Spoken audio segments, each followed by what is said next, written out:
Welcome, and thank you for joining the Wells Fargo First Quarter 2025 Earnings Conference Call. All lines have been placed on mute to prevent any background noise. After the speaker's remarks, there will be a question-and-answer session. If you would like to ask a question during this time, simply press star 1. If you would like to withdraw your question, press star 2. Please note that today's call is being recorded. I would now like to turn the call over to John Campbell, Director of Investor Relations. Sir, you may begin the conference. Good morning. Thank you for joining our call today where our CEO, Charlie Scharf, and our CFO, Mike Santomassimo, will discuss first quarter results and answer your questions. This call is being recorded. Before we get started, I would like to remind you that our first quarter earnings materials, including the release, financial supplement, and presentation deck, are available on our website at wellsfargo.com. I'd also like to caution you that we may make forward-looking statements during today's call that are subject to risks and uncertainties. Factors that may cause actual results to differ materially from expectations are detailed in our SEC filings, including the Form 8-K filed today containing our earnings materials. Information about any non-GAAP financial measures referenced, including a reconciliation of those measures to GAAP measures, can also be found in our SEC filings and the earnings materials available on our website. I will now turn the call over to Charlie. Thanks, John. I'll make some brief comments about our results, update you on our priorities, and provide some observations on what we're seeing in the current environment. I'll then turn the call over to Mike to review first quarter results in more detail before we take your questions. Let me start with first quarter highlights. We had solid first quarter results with diluted earnings per share up 16% from a year ago, including some items noted in the earnings release. While revenue declined from a year ago, driven by lower net interest income as expected, we grew our fee-based revenue across many of our businesses, reflecting the benefit of the investments we've been making to diversify revenues and reduce our reliance on net interest income. We continued to take a disciplined approach to expenses, with expenses declining from a year ago as we executed on our efficiency initiatives, which have helped drive headcount reductions for 19 consecutive quarters. We maintained our strong credit discipline, and credit performance improved during the quarter, with lower net charge-offs from both a year ago and the fourth quarter, driven by improved performance in our commercial portfolio, while consumer losses were relatively stable. We've been actively returning excess capital, and in the first quarter, we returned $4.8 billion of capital to shareholders through dividends and share repurchases, and our diluted average common shares outstanding were down 8% from a year ago. Regarding our strategic priorities, I'm very proud of the significant progress we've made on our risk and control work. It remains our top priority, and closing consent orders is an important sign of progress. 5 consent orders were terminated in the first quarter. Some of these were long-standing, and others were resolved with timeframes that are much improved from other historical orders, which is an indication that our team is establishing the right processes and controls to meet our regulators and our own expectations. Since 2019, 11 orders have been terminated. We are a different company today than when this new management team arrived. These recent closures reflect that we have completed much of the common risk and control infrastructure work across the company that is required by other orders. I'm incredibly proud of the work done by our teams and remain confident that we will complete the work needed to close our other open consent orders. We also continue to show progress on our other strategic priorities, which are helping to improve Wells Fargo's returns. Our investments in our card business have continued to drive higher balances and spend from a year ago, while credit results have continued to be within our expectations. During the first quarter, Ed Olive joined us as the head of cards and merchant services. I want to thank Ray Fisher for his leadership of our card business over the last 5 years. Ray was my first hire when I joined Wells, and I've worked with Ray for much of the 38 years we've known each other. So I'm not surprised at the great job he did in transforming our card and merchant business.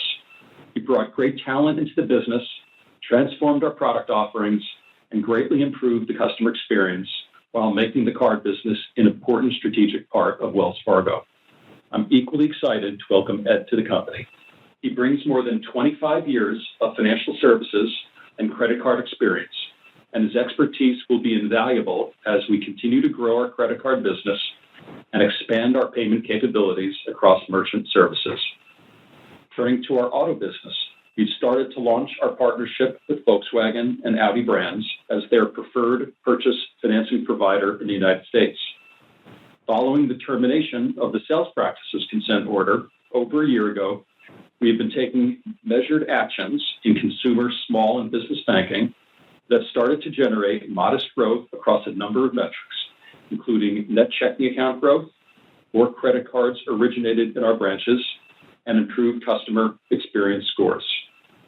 We've also continued to invest in refurbishing our branches, while at the same time making enhancements to our account opening experience in both our digital and branch channels. In the first quarter, active mobile customers grew 4% from a year ago, and digital account openings continue to grow. We continue to increase collaboration between our bankers and advisors that is helping drive an increase in net asset flows into the wealth and investment management premier channel. We've also seen more of our clients investing in alternative products, which is one of our goals. Turning to our commercial business, we continue to generate strong growth in investment banking fees driven by strength in debt capital markets. I want to thank John Weiss, who announced his retirement earlier this year and started leading corporate investment banking in 2020. John has built a great management team, and together they have taken a good corporate investment bank and have made it an important driver of growth and strong returns for the company. We are a better and stronger company because of John's leadership, and he is leaving corporate investment banking well positioned for future growth. Fernando Rivas, who joined Wells Fargo last year with nearly 30 years of industry experience, is now the sole CEO of corporate and investment banking.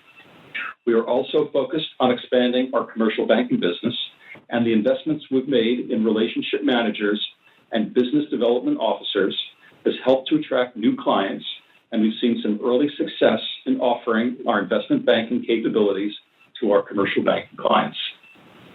Now let me turn towards what we're seeing from our customers. Through the first quarter, our internal indicators continued to point towards the strength of our customers' financial position. Consumers have remained resilient, and debit and credit card spending patterns have remained stable. More affluent customers continue to show strength, while less affluent customers show more stress. Consumer credit also continues to perform well. Delinquencies appear to have leveled at historical norms, and payment rates on unsecured portfolios have been quite strong. Deposit flows for both consumer and commercial clients have been consistent and in line with seasonal trends. And while overall loan growth was modest, we've seen pockets of increased loan demand from our commercial clients, resulting in modest growth in both average and period-end commercial loan balances from the fourth quarter. All of this points to the strength of our customer base through the end of the first quarter. Some broader comments now on what we see currently. I'm encouraged by the willingness of the administration to take on some very difficult issues. It's been over 15 years since the financial crisis, and we greatly support the willingness to look at the cumulative impact of the regulatory changes that have been made during this period and evaluate where changes are needed to better support a growing U.S. economy. This is not just a bank issue. We also hear from our corporate clients that they experience significant regulatory barriers to growth and support the effort to look at regulations and make meaningful changes. We believe the changes that are being discussed would allow us to better support our customers.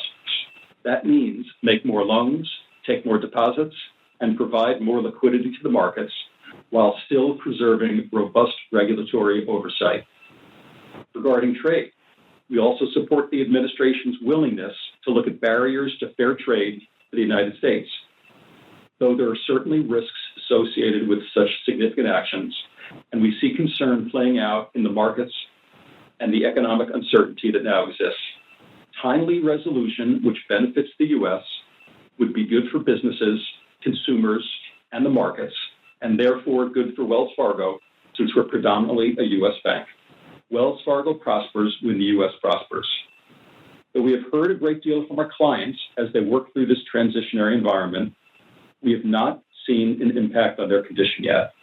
This is a complicated issue, and it is our current expectation that we will face continued volatility and uncertainty and are prepared for a slower economic environment in 2025. But the actual outcome will be dependent on the results and timing of policy changes. We and our customers come into the current environment from a position of strength, and that should serve us well.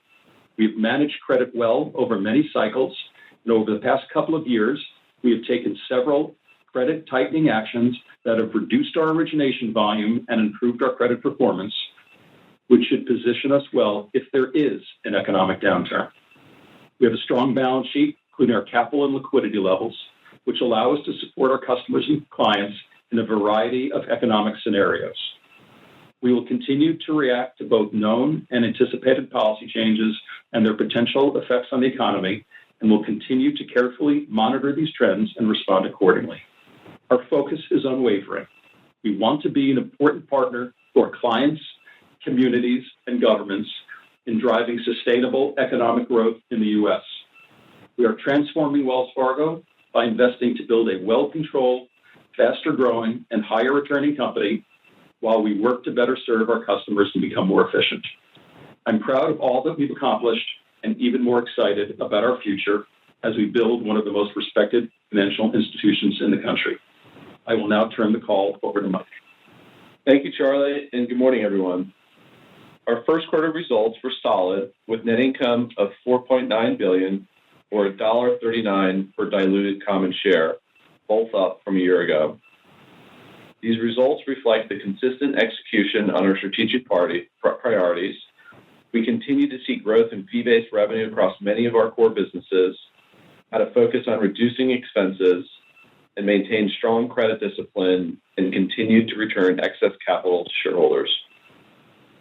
Our first quarter results included $313 million or 9 cents per share of discrete tax benefits related to resolution of prior period matters, and a $263 million or 6 cents per share gain on the previously announced sale of the non-agency third-party servicing segment of our commercial mortgage servicing business.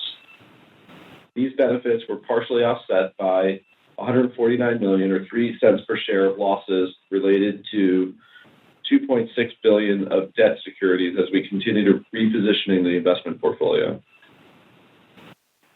Turning to slide 4. Net interest income was down $341 million or 3% from the fourth quarter, driven by 2 fewer days in the quarter, as well as the impact of lower rates and floating rate assets. I will update you on the full year net interest income expectations later on the call. Moving to slide 5. Both average and period-end loans grew slightly from the fourth quarter, driven by growth in commercial and industrial loans. While still quite modest, it's the first time we've seen growth in average loans since first quarter 2023.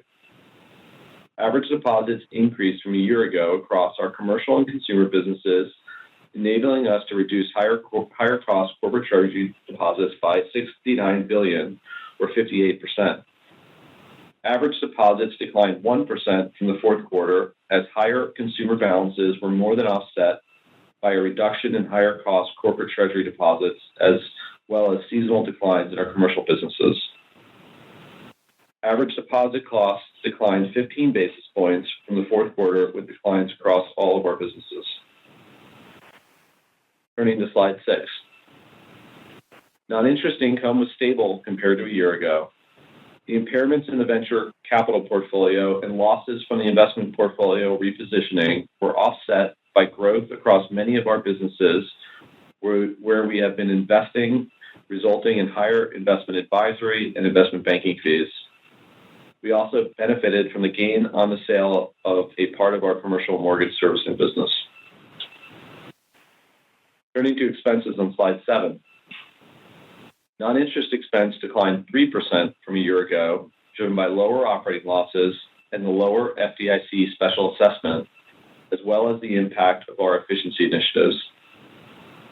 Non-interest expense was relatively stable compared to the fourth quarter, which included $647 million of severance expense, while the first quarter included approximately $700 million of seasonally higher expenses, including payroll taxes, restricted stock expense for retirement-eligible employees, and 401k matching contributions. Turning to credit quality on slide 8. Credit performance improved with our net loan charge-off ratio down 5 basis points from a year ago and 8 basis points from the fourth quarter to 45 basis points of average loans. Commercial net loan charge-offs decreased $192 million from the fourth quarter to 16 basis points of average loans, driven by lower losses in the commercial real estate office portfolio. Consumer net loan charge-offs declined $10 million from the fourth quarter and were 86 basis points of average loans, as declines in auto and other consumer loans were partially offset by higher losses in the credit card portfolio, reflecting seasonality, which was consistent with our expectations. Non-performing assets increased 4% from the fourth quarter, driven by an increase in commercial and industrial non-accrual loans. Moving to slide 9. Our allowance for credit losses for loans was down $84 million from the fourth quarter, reflecting a lower allowance for commercial real estate loans on lower loan balances. Although we haven't seen evidence of weakness in our consumer or commercial portfolios, when setting the allowance in the first quarter, we made a modest adjustment to reflect the potential economic weakness that could develop. Our allowance coverage for our corporate and investment banking commercial real estate office portfolio declined to 11.2%, which was in line with the coverage ratio we had in this portfolio for most of the last year. Turning to capital and liquidity in slide 10. Our capital position remains strong, with our CET1 ratio stable at 11.1%, well above our CET1 regulatory minimum plus buffers of 9.8%. We repurchased $3.5 billion of common stock in the first quarter and have the capacity to continue to repurchase shares. Moving to our operating segments, starting with consumer banking and lending on slide 11. Consumer, small, and business banking revenue declined 2% from a year ago, driven by higher deposit costs, reflecting the impact of customer migration to higher-yielding deposit products. Of note, deposit balances grew from a year ago, marking the first year-over-year gain since fourth quarter 2022, as the average balance per checking account stabilized and the pace of migration to higher-yielding products continued to slow. Debit card spending remained strong, up 4% from a year ago, consistent with the fourth quarter growth rate. Home lending revenue was stable from a year ago. Mortgage loan originations increased 26%, with increases in both purchase and refinance volume. We continue to streamline the business, with headcount down 47% and the amount of third-party mortgage loans serviced for others down 31% since the end of 2022. Credit card revenue grew 2% from a year ago as loan balances increased. Auto revenue decreased 21% from a year ago, driven by lower loan balances and loan spread compression. The spread compression reflects our previous credit tightening actions, which have resulted in an increased concentration of higher FICO borrowers in our portfolio, as well as improved credit performance. The decline in personal lending revenue from a year ago was driven by lower loan balances. Turning to commercial banking results in slide 12, revenue was down 7% from a year ago as growth in non-interest income driven by higher treasury management fees increased revenue from tax credit investments, and higher investment banking fees was more than offset by lower net interest income due to the impact of lower rates. Average loan balances in the first quarter were stable from a year ago and up 1% from the fourth quarter. Turning to corporate and investment banking on slide 13. Banking revenue was down 4% from a year ago, driven by the impact of lower interest rates. This decline was partially offset by lower deposit pricing and higher investment banking revenue from increased activity in debt capital markets. Commercial real estate revenue grew 18% from a year ago, driven by the gain on the sale of a part of our commercial mortgage servicing business. Increased capital markets activity and higher revenue in our low-income housing business also benefited revenue in the first quarter. Markets revenue was stable from a year ago as higher revenue from activity across most commodity products as well as foreign exchange was offset by lower results in structured products and credit trading. The 22% from the fourth quarter reflected seasonality and higher trading activity across most asset classes. Average loans declined 2% from a year ago, but increased 1% from the fourth quarter as growth in markets and banking more than offset continued declines in commercial real estate as transaction activity remained muted, capital markets remained liquid, and our office portfolio continued to decline.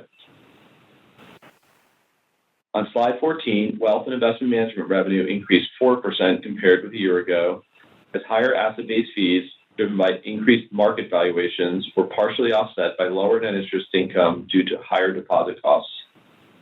As a reminder, the majority of WIM advisory assets are priced at the beginning of the quarter, so second quarter results will reflect market valuations as of April 1st, which were down from January 1st but up from a year ago. Despite the market volatility during the first quarter, the mix of our clients' assets allocation was relatively stable. Average deposit balances continued to increase, and the migration of deposits to cash alternatives continued to slow. Slide 15 highlights our corporate results. Revenue declined compared to a year ago, driven by lower results from our venture capital investments and higher net losses on debt securities related to the repositioning of the investment portfolio. Turning to our 2025 outlook on slide 16. We've not changed our net interest income outlook, and we still expect 2025 net interest income will be approximately 1% to 3% higher than in 2024. However, given what has occurred over the past 3 months, we currently expect our full year 2025 net interest income to be in the low end of the range. It is still early in the year, and clearly we are entering a period with more volatility, so we will need to see how the key variables driving net interest income, such as rates, deposit flows, and mix, as well as loan growth play out, and we will continue to update you over the remainder of the year. I would also point out that the amount of trading-related net interest income will be impacted by rate and asset levels, which would be largely offset by trading-related non-interest income. Regarding our expense outlook, we still expect 2025 non-interest expense to be approximately $54.2 billion. In summary, our results in the first quarter reflected the progress we have been making to improve our financial performance. Compared with a year ago, we had double-digit growth in diluted earnings per share, grew fee-based revenue across many of our businesses, reduced our expenses, and improved our credit performance. Lastly, the strength of our balance sheet, including our capital and liquidity positions, our risk discipline, and our diversified business model allows us to be a source of strength for our customers throughout economic cycles. We will now take your questions. At this time, we will now begin the question and answer session. If you would like to ask a question, please first unmute your phone and then press star 1. Please record your name at the prompt. If you would like to withdraw your question, you may press star 2 to remove yourself from the question queue. Once again, please press star 1 and record your name if you would like to ask a question at this time. Please stand by for our first question. And our first question will come from Scott Siefers of Piper Sandler. Your line is open. Thank you. Good morning, everybody. Appreciate you taking the question. Charlie, maybe I was hoping you could start by perhaps expanding on your thoughts regarding current customer sentiment. Is your sense that customers are still eager to do things once we get past all this turmoil? In other words, we just sort of need a finite termination to some of this uncertainty, or are they now beginning to gear themselves for a more prolonged slowdown that would sort of dial back some of their plans? Yeah, listen, I would say I think they're trying to figure it out. I mean, I think everything that we see in our the behavior, both in terms of both our consumers as well as our corporate customers, has been just continued strength, which is a great position to start from. But everyone is trying to assess the situation in terms of will there be resolution to some of these things? What does it mean for their business? And that's not completely clear. So, business hasn't come to a halt in any way at this point, but people are certainly, taking stock of what it means, figuring out where to sit and wait and where to continue to move forward. And I think there is, still a hope that the positives of regulation, positives of tax reform, the long-term positives of changes in trade can put us in a position to feel better about the future and a growing economy. But people are cautious. So I just kind of put it in the wait and see category. Cautious in the shorter term, but, probably still bullish for the longer term. Okay, perfect. Thank you very much. And then, Mike, was hoping you could unpack a little more on the NII commentary. A few caveats in there, and appreciate your thinking more toward the lower end of the range, given what we see currently. But maybe as you look at sort of some of the puts and takes regarding rates, the forwards, anticipated loan growth or lack thereof, if you could just maybe point to where you feel like you're most confident, and by contrast, what might need to be right to get a little stronger performance as the year plays out. Yeah, no, I appreciate it. And there are a lot of puts and takes, and certainly a lot of uncertainty just more broadly around where the path is. If you start and think about where rates are relative to the expectations we set in January, really the difference is on the short end and Fed funds, really the difference is in the second half of the year. The first half of the year is pretty close, and that's moving around a lot, right? And you can just look at the implied forwards for year end on Fed funds, and it's you got a 30 basis point plus or minus move over the last 6-7 days, and so I think that's going to continue to evolve a bit as we kind of look forward. On the long end, right now rates are a little bit lower than what we projected, but it's not a huge driver of what's going to be success for NII. And we're up 50 basis points in the last 7 days, and so that can move pretty or a little over that actually as of now, and so that can move pretty quickly. So we'll see, and it's hard to predict exactly where rates are going to go, just given sort of the volatility that we've seen. On the loan side, like we said in January, we didn't expect to see a lot in the first half. We expected to see more in the second half, and call it sort of mid-single-digit kind of growth rates, kind of 3-ish, 4-ish% sort of growth rates, that kind of place. When you look at the fourth quarter versus fourth quarter, and that's still like an open question. Charlie sort of highlighted a little bit of the uncertainty that's there. We did see a little bit of growth in the first quarter, so that's a positive. As I mentioned in my remarks, we haven't seen that in a while, so that's good. And so we'll see how that progresses, and hopefully we get a little bit more clarity and things calm down a bit, and we start to see some of that growth that we expect to happen. But that's certainly going to be a place that could move around a little bit. And then when you look at deposits, we come into the first quarter, you see non-interest bearing down a little, interest bearing up a little bit. So you got a little bit of, on a negative side, you got a little bit of mix, changes there. On the positive side, though, as we look at the consumer business, we saw a little bit of growth. Plus, we're getting better results when we look at the retention of some of the savings, promotions that we had on, or the CDs that are rolling over. So we're retaining more of those deposits than we'd model. So there's some puts and takes there as well. And so as you look forward, and then you have like trading NII that's going to move around a little bit. You see a little bit of that in the first quarter, where we had higher trading assets driving a little bit lower NII. But that's offset in fees. And so you see, there's lots of puts and takes, and so at this point we still feel like that low end of the range is kind of what it looks like now, but it could move around a little bit as we go into the middle of the year, both in a positive or negative way. Yeah, and I just want to emphasize just what Mike just said, which is, we're trying to be as transparent as we can be about, what the outcomes can be in terms of NII. But there are huge unknowns, and the huge unknowns can go both ways in this, right? You can make arguments by looking at the forward curve in terms of how many rate cuts there'll be. You can also make an argument that suggests there just won't be nearly the amount of rate cuts that are embedded in the forwards, and you see what's happened to the curve over the last couple of days, let alone the past couple of hours. The same holds true relative to what happens in terms of just loan balances. There are scenarios where, for a host of reasons, both positive, could be positive or negative in terms of customers wanting to borrow, and so it is a volatile time. It is a time of unknowns. Again, we're trying to be as clear as we can about what we think today. As we think about what the future is, we're not locked in on one scenario that's locked in on the low end of NII.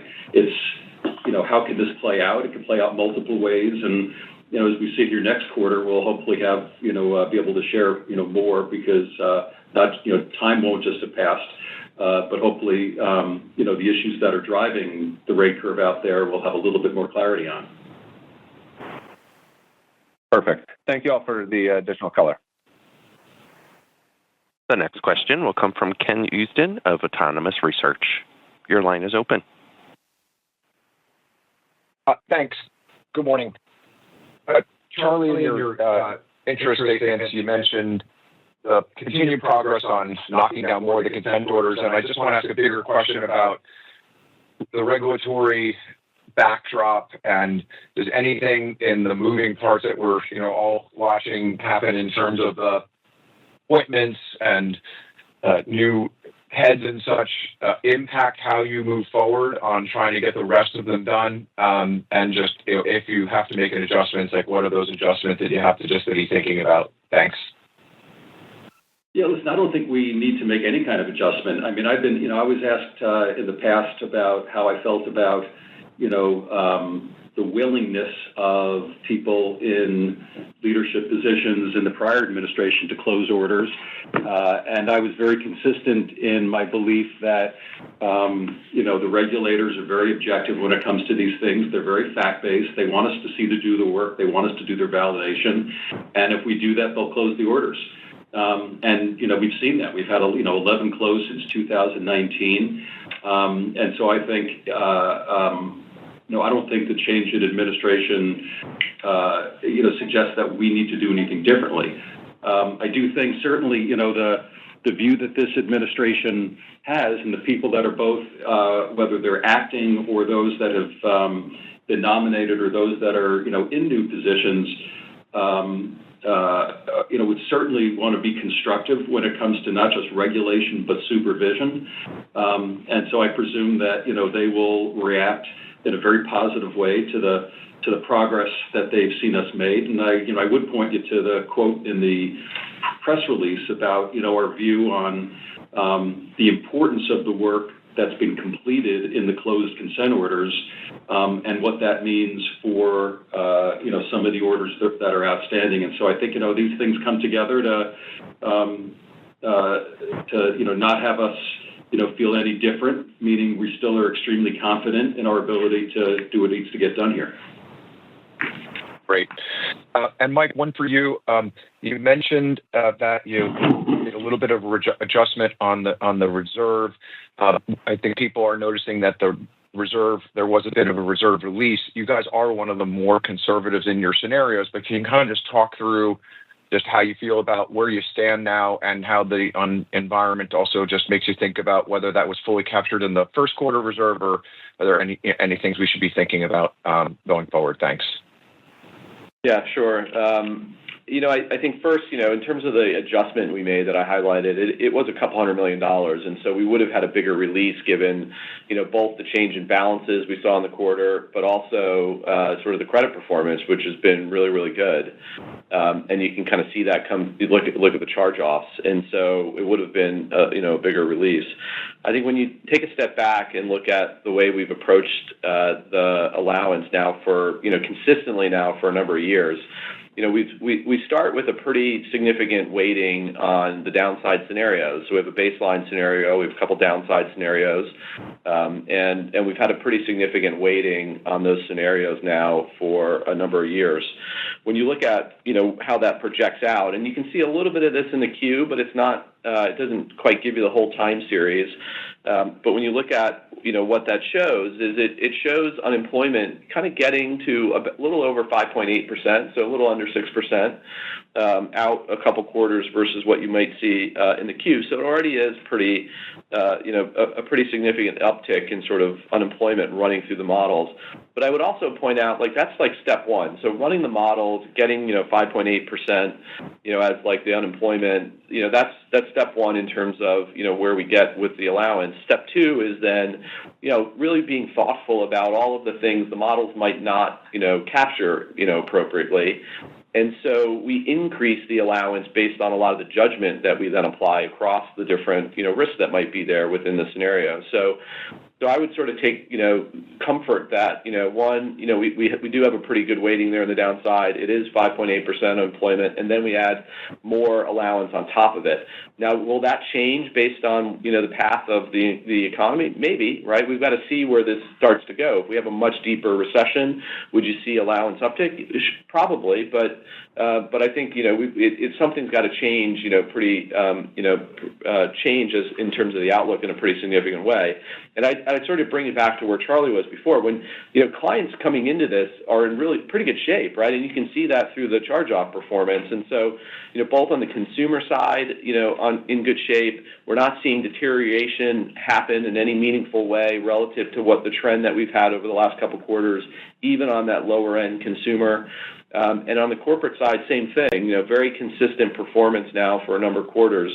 And really the only place that we've seen, any systematic stress is still the office portfolio. And even there, it's been pretty stable in terms of the trends and what our expectations have been. And let me just add a couple of things if I can, and emphasize a couple of things Mike said. First of all, when you look at our change in reserve this quarter, it came down because loan balances came down and because we had charge-offs really in our commercial property portfolio where we have substantial reserves, and so it's appropriate to use those. As Mike said, our modeling, which we think is very, well, you can argue, but, we think is appropriate and probably on the conservative side, given the unemployment numbers and the way we weight our scenarios, would have suggested a release. And so away from those two places where we did reduce the reserve, we kept it what we think are relatively conservative assumptions for unemployment and the weighting of scenarios and didn't release. So it's more conservative today than it was at the end of last quarter, which is, which was, an intentional reaction to what we see going on out there. But as Mike said, would that be enough under a range of scenarios? It depends on how bad the scenario were to get. Great caller. Thank you. The next question will come from John McDonald of Truist Securities. Your line is open. Yes, hi, good morning. Mike, was wondering if you could give a little more color on what you saw with commercial loan growth this quarter. It seemed like it picked up a little bit. Change in utilization or a build out of customers. Just get a little color there, please. Yeah, sure, John. First, in the commercial bank, it was mostly a utilization story. There may have been a few new customers as well, where we saw kind of a slight uptick there in utilization, mostly in kind of the bigger client segments, so the mid-corporate segment, not the smaller clients in the commercial bank. We also saw some upticks in our asset-based lending, portfolio as well, all in the commercial bank. Again, mostly utilization, but a little bit of, a couple of new clients. And then we also saw some uptick in the corporate investment bank. Again, a mix there of utilization and a couple of new clients that sort of came into the, portfolio. And so, it was encouraging to see that. And the question I got earlier in the day too was, was it related to kind of tariffs, or was it related just BAU sort of borrowing? And it appears like it was mostly just BAU, activity out there. We haven't really seen any evidence of people pre-positioning significantly that caused significant borrowing, at least, as relates to their expectations around tariffs. Got it. Thanks. And I was wondering if you could give some more color on what you saw this quarter in terms of the market-sensitive fee businesses across trading, IB, and venture capital. How did the environment impact this quarter, and what should we keep in mind as we think about the outlook for those items? Yeah. First, on the venture portfolio, what you saw was a couple things in that portfolio. One. We had an exit event late last year, and we're in a lockup period on an IPO, and so you saw some mark-to-market losses on that stock, and that's been moving around a little bit, but that was part of it. That's still, by the way, an amazing return on that investment, even with the noise there. And then you had some impairments across a number of portfolios, and given the volatility that we've seen in the equity market in particular, but also just more broadly, that's going to have an impact on exits coming out of that venture portfolio and kind of pushing them back in time. And so you really have to, that number can be a little volatile, quarter to quarter. So you really have to look at that over a slightly longer period of time. But overall, we feel really good about the portfolio. We feel good about the investments that are made there, and it's just going to take some time to monetize it given some of the volatility. When you look at, trading, which I guess was, part of the other piece, we had a good, decent quarter in trading, really across a number of different, desks there. And that's just a continuation of what we've, seen now for the better part of, I guess 2 or 3 years almost now, where we've gotten, better and better and more consistent at driving good results there. And then obviously we have some volatility coming into this quarter in early April at least. And so we'll see how that progresses through the rest of the quarter. Okay, and just again on the IB, obviously things have kind of ground to a halt a bit on activity levels, but you guys are building out your investment bank and adding people. Just kind of some thoughts there would be helpful. Thanks.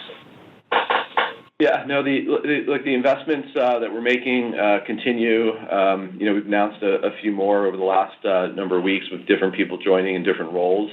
We've got a really disciplined plan there, and we'll continue to make those. And as you really have to have consistent coverage and product capabilities over a long period of time, and we're going to continue to do that. I think in the activity, what you saw in the quarter was really led by debt capital markets. Not surprising, probably. You did see a little bit of equity capital markets activity at this, with the volatility that we've seen over the last 2 weeks. It's going to be hard to see much activity in the equity capital market space until that calms down a bit. I do expect you'll continue to see good activity in debt capital markets, and then M&A. The conversations are good, the pipeline's good, and to Charlie's point earlier, I think it's going to be dependent on when people start to get a little bit more certainty and around the policy adjustments that are being made and how that's going to impact their business. So we'll see how that goes. But it's as you know, in investment banking, it's a long game, and so we need to be consistent there over a long period of time, and that's the goal. Got it. Thank you. The next question will come from Steven Chubak of Wolfe Research. Your line is open.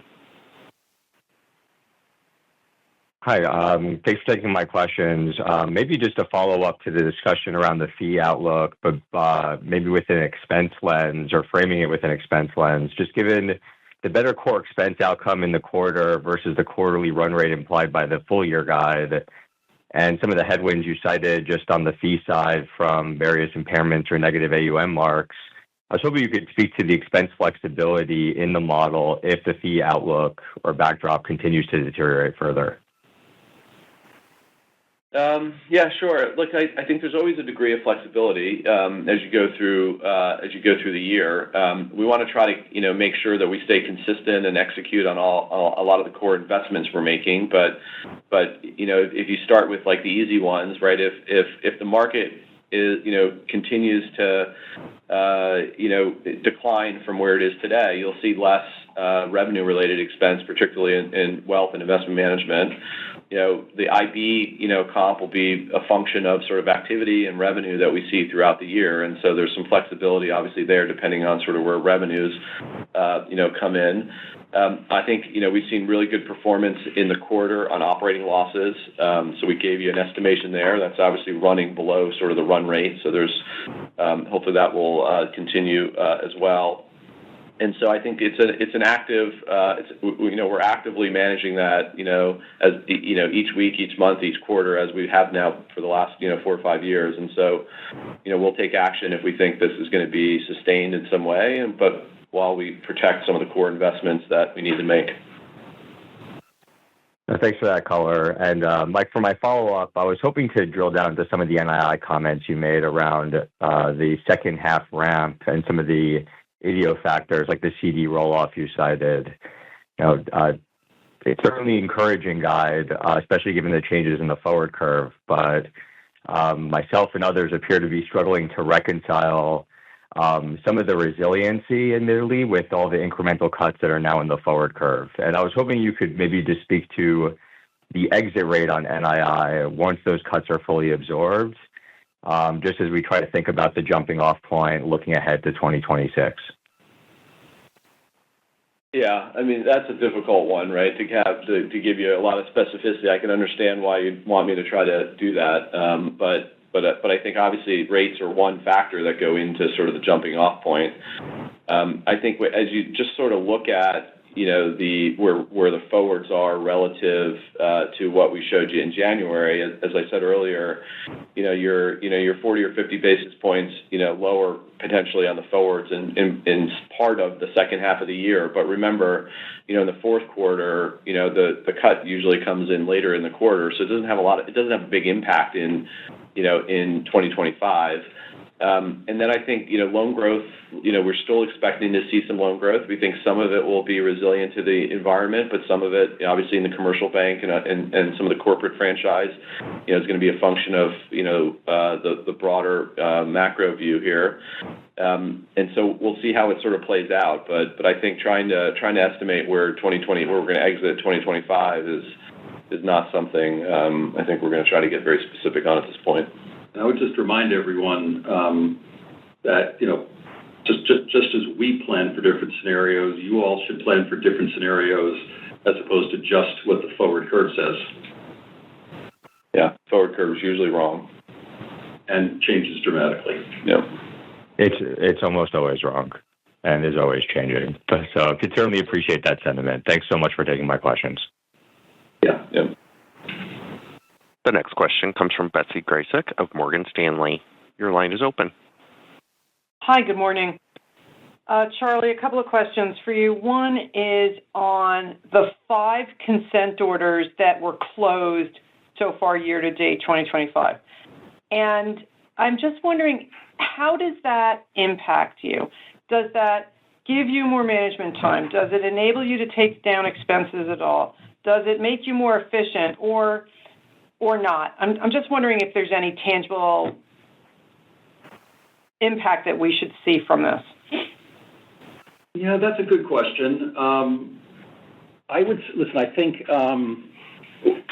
as we've been doing all of the work that needs to get done individually on consent orders takes up a lot of management time and a lot of internal and external resources.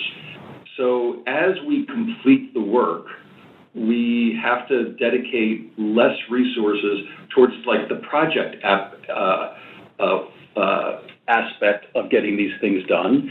And, the fact that the operating committee spends, the first, chunk of time in every management committee meeting we have or operating committee we have going through where we are on these things, absolutely it clears up time for us to do other things and focus on other things. The fact that the consent orders are closed doesn't mean we're going to stop doing the work. It doesn't mean that we're committed to doing what's underlying that work. But we do then have a chance to figure out, are we doing everything as efficiently as we can? Because now we have a much better understanding of the control environment and how to run it properly. So I wouldn't put a number on it per se, but it does give us more degrees of freedom, certainly in terms of how we run the place. Okay, and then the follow-up is, you mentioned in your remarks about being excited about the future. And it would be helpful to understand how you're thinking about that. You know, what underlies that statement, especially given you still do have the asset cap on. I mean, we're all expecting at some point it'll be taken off, but you know, in an environment with the asset cap still on, what underlines that statement? In an environment without it, what underlines that statement would be helpful to unpack a bit. Thanks. Sure. So in an environment where the asset cap is still on, I think what you've seen us do over the past, 4 or 5 years is to, focus on growing businesses where we don't rely on balance sheet, which, by the way, are things we should be doing anyway, because they're important strategic things for us to grow to round out our franchise. And so whether it's been focused on spending in the card business, whether it's focused on our, investing in the wealth business, whether it's building out the fee-based businesses in the corporate investment bank, be it underwriting, be it advisory, be it our treasury management businesses, the focus we have on delivering those products and services into the commercial bank, those are all things we've been investing in significantly and have helped our non-interest revenues. And those things are going to continue with or without an asset cap. And, we think all, give us significant opportunity. In a world without an asset cap, as I've talked about multiple times, we have, limited our ability to grow the ability to finance customers in our trading businesses and associated inventory. We wouldn't look for, don't expect any kind of step functions in how we think about risk there, but just facilitating more customer activity. Balance sheet certainly would be very helpful. And as loan demand picks up across all of our businesses, it has, gives us the opportunity, to grow there, as well as not having to, limit deposits as we've had to limit deposits all along. So just, the financial dynamics, with and without an asset cap, I think lead us to feel very, very good about the future. And I've talked in the past and in the shareholder letters, strategically about why we think we're so well positioned in all of our businesses. Hopefully that's helpful. And is there an opportunity for an even more elevated ROE, ROTCE outlook here as you progress through that opportunity set? Listen, I would say, we aren't going to be happy until we get to the 15% that we told you we were going to get to, which in terms of having it be sustainable. And then we said when we get there, we're going to look at where we should be. And we don't think our businesses, let me say differently, each business individually has the opportunity to have the returns amongst the best in the industry. And then you weight that to look at what we think about in terms of where we, answer the question why we shouldn't get there eventually.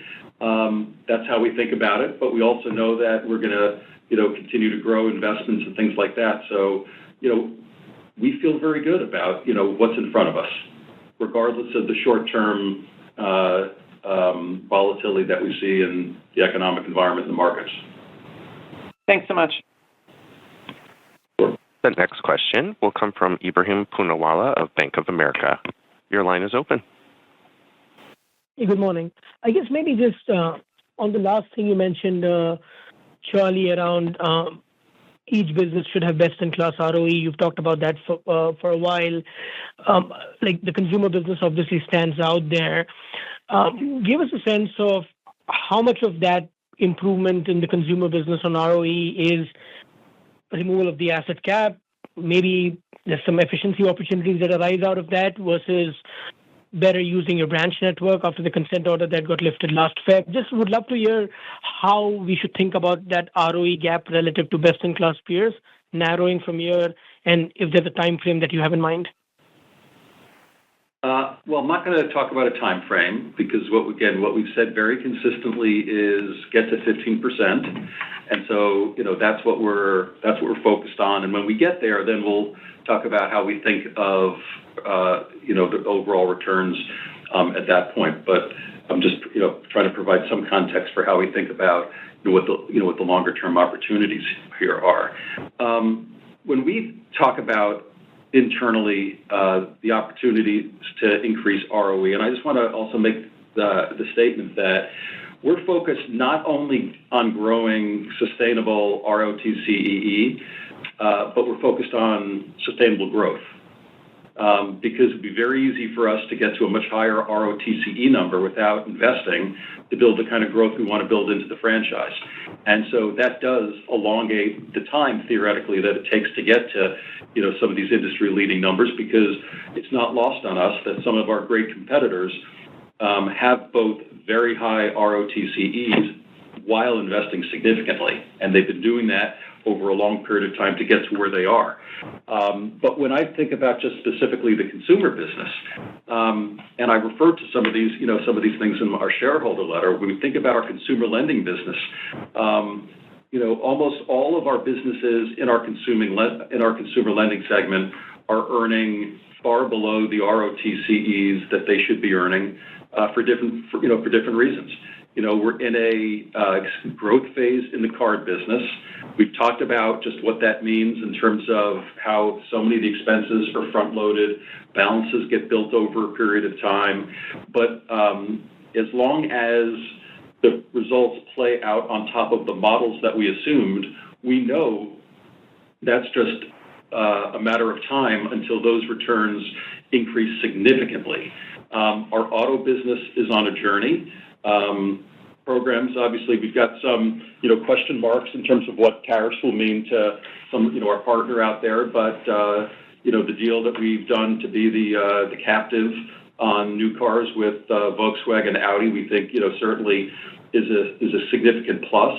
Will help us become more of a full spectrum lender where we can increase the profitability of that business.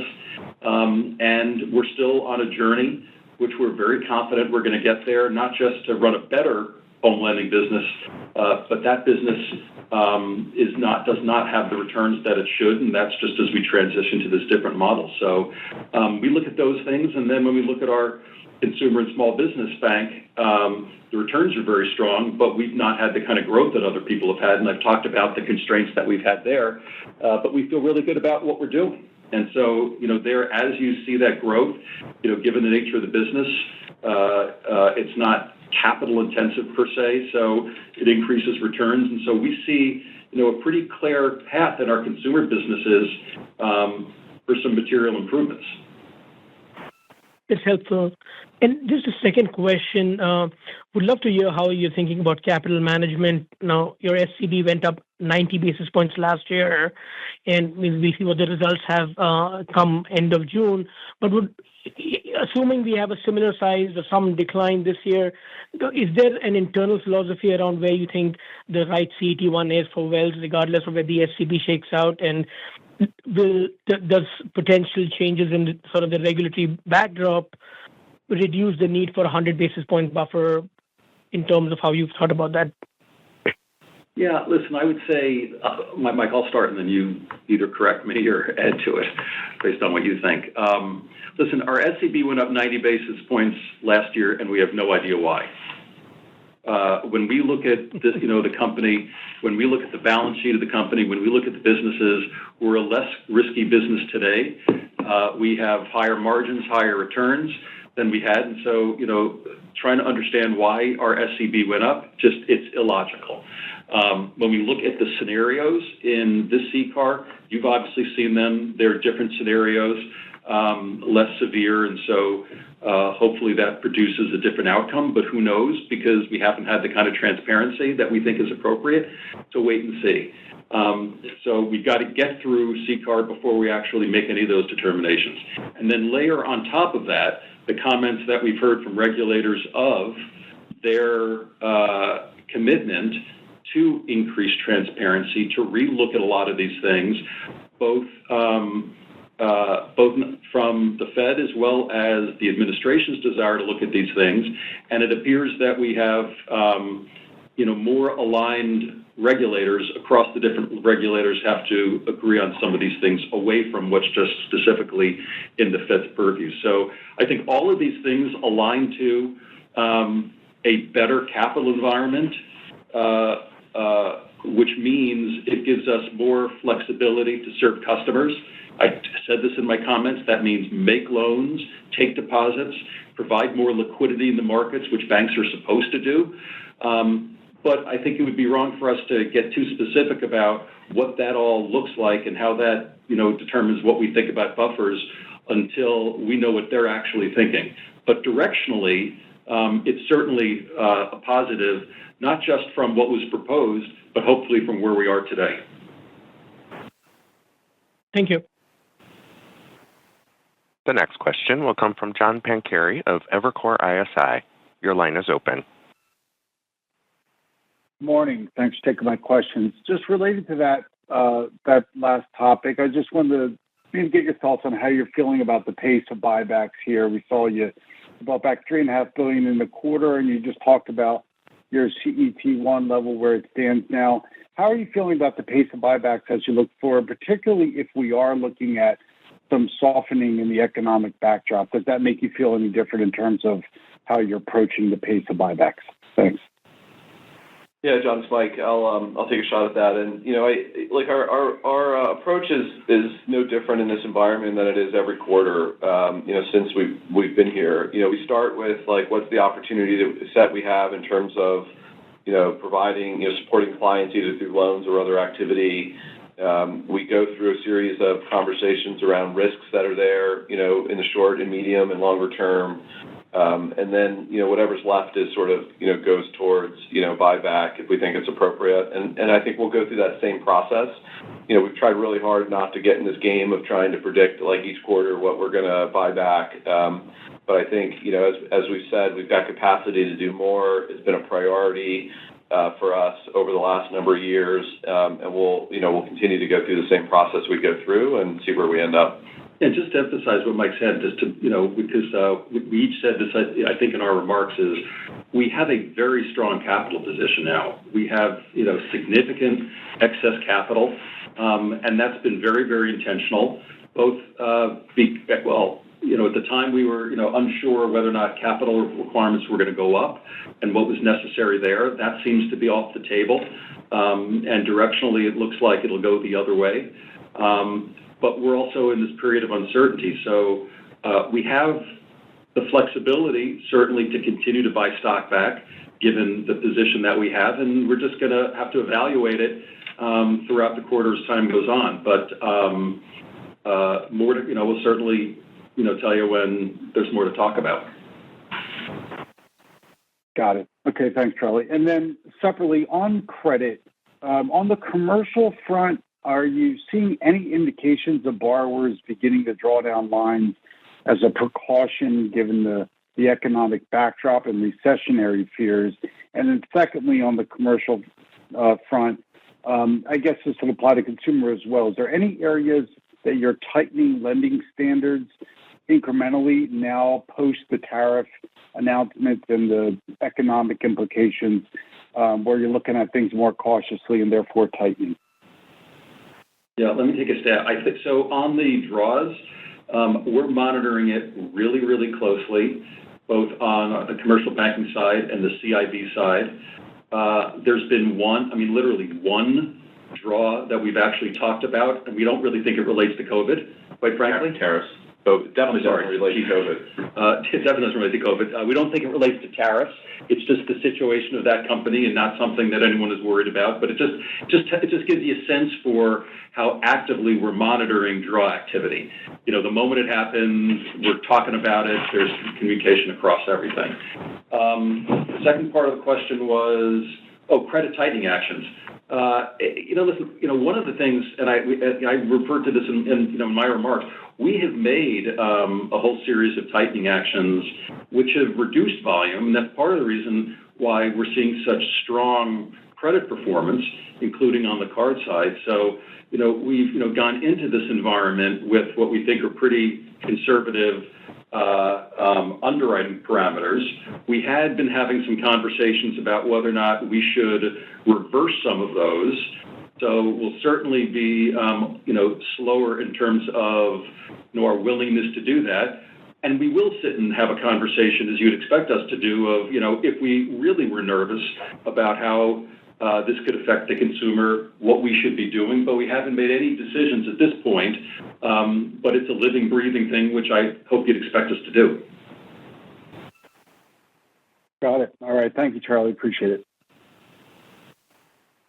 The next question will come from Matt O'Connor of Deutsche Bank. Your line is open, sir. Good morning. I just wanted to follow up on expenses in terms of how much benefit there is still to come from, call it natural passage of time. You referenced the legacy servicing costs were down significant from the top.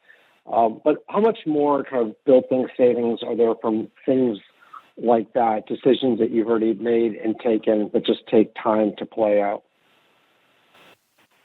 Yeah, I'm not going to quantify it specifically, but as we've said probably, over and over and over in different forums, we still feel like there's a significant amount of opportunity to make the company more efficient. That's, in better automating, what could be manual processes today. It's continuing to take down, excess real estate that we might have, which just takes some time to sort of work through. It's, continuing to work on third-party expenses, operating losses, and on and on and on. And I'd say there's really almost no part of the company that we feel is completely optimized at this point.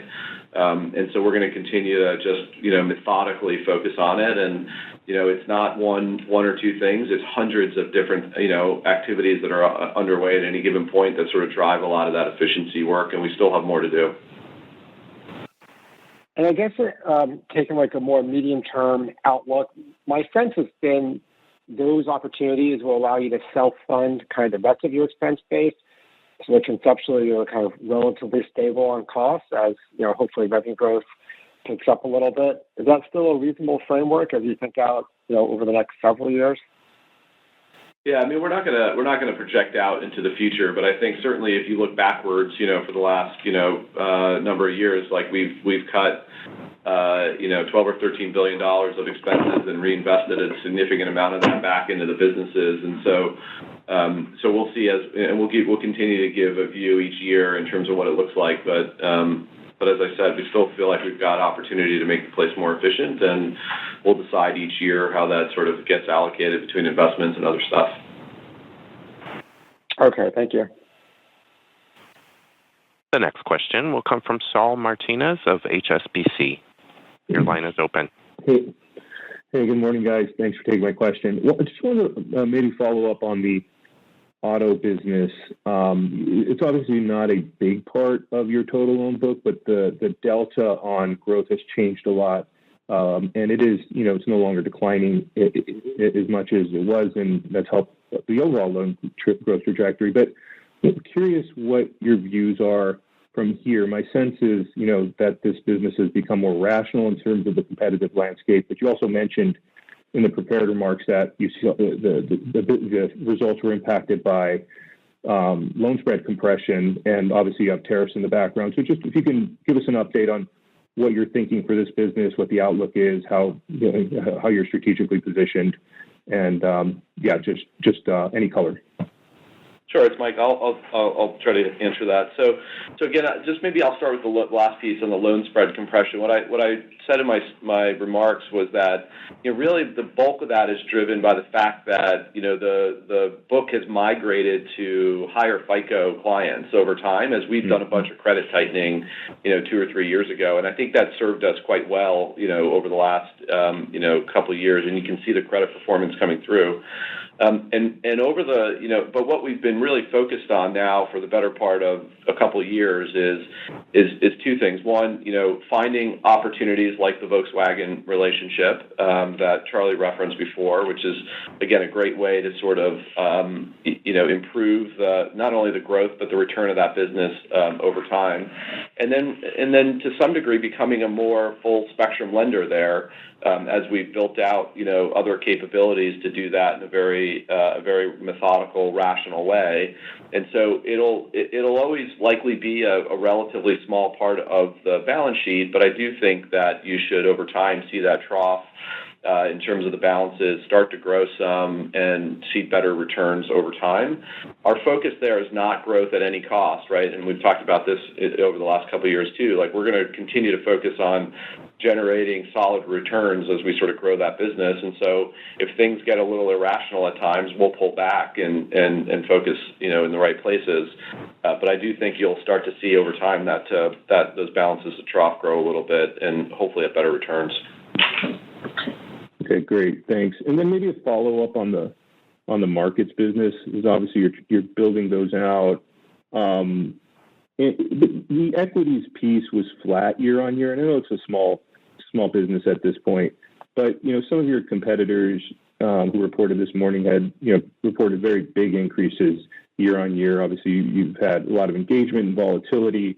I'm just curious if and I forget if last year the base was very strong or there was a base effect, but just any color on what drove this. Is it a disappointing result? And just what, is there anything in terms of your ability to use balance sheet that is really impairing you from growing in this business? Just any color that would be helpful. Well, first, the businesses just aren't comparable, right? So if you look at some of the, another peer or two sort of reported today, the equity businesses are just different, right? And one, they're more global, we're not. Their prime business is massive, we're not. And so those are a couple of the big differences, and you get very different outcomes depending on the environment you're in. We're actually very happy with the way the team has been managing the markets business overall, and we've seen this consistent sort of performance now for a while. I'd say some of the equity finance business that is resident within Prime is impacted by the asset cap. We don't have the same flexibility to grow that, and that's part of what we've been talking about for a while in terms of the opportunity in a post asset cap world. But so I just think you gotta look through a little bit of the differences in the business at this point. And I just want to pile on just for a second, just to do a shout out to our markets team run by Dan Thompson, Mike Riley. I mean, these guys have done an amazing job building both our fixed income and our equity business without the luxury of balance sheet. In fact, it's been the opposite. They've gone out of their way to help the rest of the company by giving up balance sheet. And our businesses, albeit from smaller levels, they're stronger. We're spending money on technology. We're taking share. We're building out broader corporate and institutional relationships. And so, the gains that we've seen and the performance we've seen in terms of our trading revenues are being built the right way without being based on taking additional risk. It's building additional customer activity and technology. Okay, that's great. That's helpful. Thank you. The next question will come from Erica Najarian of UBS. Your line is open. Hi, good morning. I know we've run long, so I just had one follow-up question. Mike, just going back to Steve's question, I think on the previous call, you talked about a net interest income trajectory that was flattish in the first half of the year and then sort of ramps in the second half. I'm wondering, number one, if that's still your expectation, and perhaps help us frame maybe the impact of the swing in trading NII to this quarter's NII print, and additionally, what impact should the securities repositioning have on your margin as we think about a go-forward basis? Well, the incremental reposition we did is relatively small. So the pickup is pretty similar to what we quantified, in terms of yield that we quantified for the stuff we did late last year. So probably pretty easy to model, but pretty small overall. Can I just interrupt for a second? Just like, we don't make those decisions because of guidance. We make those decisions based upon what we think is smart economically to do in the investment portfolio relative to where rates are. Yeah, for sure. Look, the expectation is still pretty similar to what we talked about, right? It hasn't changed much. So, kind of flattish, with more loan growth in the second half of the year, and then obviously rates and the other factors will sort of drive the ultimate outcome. And then, we haven't really provided, a lot of detail on trading NII, Erica, and I think, given how volatile rates are right now, that would probably be a little bit of a mistake for us to do, just given it moves around quite a bit. And just keep in mind that whatever trading NII, is either up or down, there's likely an offset in fee revenue. So a lot of it's revenue neutral. Got it. And Charlie, I hear your message loud and clear. Just wanted to, flag that I'm sure that the investor base will look through some of these questions on NII, given everything that you guys laid out on your return trajectory going forward. But thank you for the color, Mike. Yeah, I totally understand, Erica. Our final question for today will come from Gerard Cassidy of RBC Capital Markets. Your line is open, sir. Thank you. Good morning, guys. Charlie, you said in your prepared remarks how you're going to be reducing the reliance on net interest income. Can you remind us, and I'm not suggesting or asking when you think the asset cap's going to be released, but when that happens, what's the optimal mix that you think you guys can get to between net interest income and non-interest income or fee revenues? And then what's the main driver of that fee revenue line? Yeah, we've not gone there yet to say exactly where we think each have to get to, because to the point, until the asset cap is lifted, it's we really don't want to be talking about what the implication of that can be, other than in general terms, which we've tried to do. But listen, when we think about the things that we're doing in building the fee-oriented businesses, it's the things that we're doing. I referred to these earlier. It's what we're doing in the card business. It's what's happening in the wealth business. It's our advisory, our underwriting businesses, both through larger companies as well as middle market companies, and our payments related businesses. And those are smart things to do strategically, regardless of whether we have the asset cap or not, and make us a more attractive provider of services for our customers. And so that's the reason to do it predominantly. It builds a more diverse and hopefully more valuable revenue stream for the company. But ultimately, I think your point is right. We'll have the continued opportunity to grow both fee businesses as well as NII, with more degrees of latitude on NII without an asset cap. Very good. And then, Mike, I know you touched on credit quality throughout the call. And in terms of your focus going forward on the C&I loan portfolio, are there specific, categories within the C&I loan portfolio that you guys are, ensuring that you're checking, maybe more rigorously today than 12 months ago, just as a potential, weakness could develop in a slower economy? We're looking at the whole portfolio, Gerard, as we always do, and it's something we've got a really long-standing great credit discipline across the company, and it's something I think the team does really well, and it's a focus for all of us, and you can't like pick and choose. You got to really look at the whole thing. Great, appreciate the color, guys. Thank you. All right, thanks everyone. We appreciate the call. Take care.